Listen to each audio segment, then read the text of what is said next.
लड़के ने लकड़ी के तख्ते में कीलें गाड़ दी, फिर चुपके से उसे जमीन पर फेंक दिया। इसके बाद उसने सुपर ग्लू निकाला और पूरी कुर्सी को उससे चिपका दिया। यहाँ तक कि उसने चालाकी से एक पेड़ पर ततैया का घोंसला भी लटका दिया। पूरी तरह से तैयार होकर वह तीनों लुटेरों के जाल में फंसने का इंतजार करने लगा। जल्द ही लुटेरे आ गए, लेकिन चालाक सरदार ने तुरंत जाल को भांप लिया। उसने कहा कि यह तो बस बच्चों का खेल है। फिर सरदार जाल तोड़ने का तरीका दिखाने ही वाला था कि अचानक लड़के ने एक रस्सी खींच ली। धोखे में आए। सरदार ने लड़के को पकड़कर अपना गुस्सा निकालने की कसम खाई। उसी क्षण अचानक एक खिलौना कुत्ता प्रकट हुआ। क्रोधित सरदार ने कुत्ते को पकड़ा और नीचे खींच लिया। अचानक एक और। यह सचमुच एक घोड़ी के मांद के आकार का कुत्ता था। लड़का पहले से ही तैयार था, अपने घर में बनी तोप से लैस। जल्द ही लुटेरे लड़के के गुप्त ठिकाने पर पहुंच गए, इस बात से अनजान कि वे पहले से ही उसकी गोलीबारी की सीमा में थे। लेकिन सरदार ने खिलौने वाली बंदूक लिए लड़के का मजाक उड़ाया, लेकिन अगले ही पल उसका भ्रम टूट गया और वह पीठ के बल जमीन पर गिर पड़ा। उसके दो साथी आगे बढ़ने की कोशिश करने लगे, लेकिन गोलियों से छलनी हो गए। जब लड़के का गोला बारूद खत्म हो गया तो वे घर में घुस गए, इस बात से अनजान कि लड़का पहले ही अंदर छिप चुका था। सरदार ने दरवाजे के पास रखे बक्से को हिलते हुए देखा, ये सोचकर कि लड़का अंदर छिपा है। लेकिन जब उसने उसे खोला तो उसे एक बदबूदार पिल्ला मिला। एक तीखी दुर्गंध युक्त पाद उनकी ओर आई। बदबू बेहद भयानक थी और यह सब कुत्ते ने देखा। सरदार जल्दी से उसके पीछे बाहर भागा। अचानक उसने किसी को मम्मी पुकारते सुना। पता चला कि वह एक छोटा सा खिलौना था। इसी बीच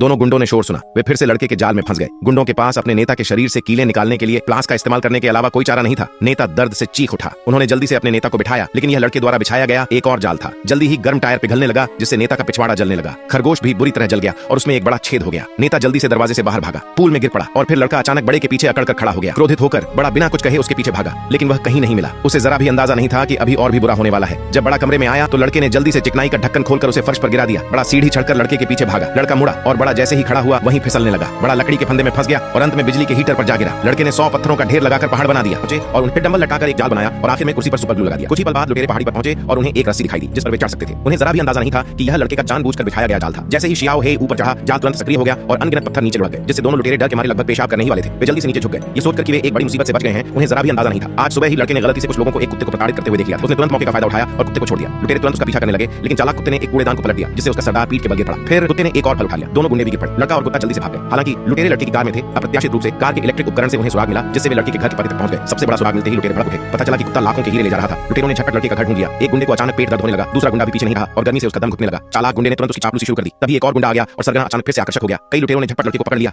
ये देखकर कुत्ता बाहर निकला और छोटे भाइयों में से एक के नितंब पर काट लिया। छोटे भाई डरकर भाग गए। लड़के ने मौका पाकर ट्रैम्पोलिन पर चढ़कर भागने की कोशिश की। सरगना ने उसका पीछा किया, लेकिन मुंह के बल गिर पड़ा।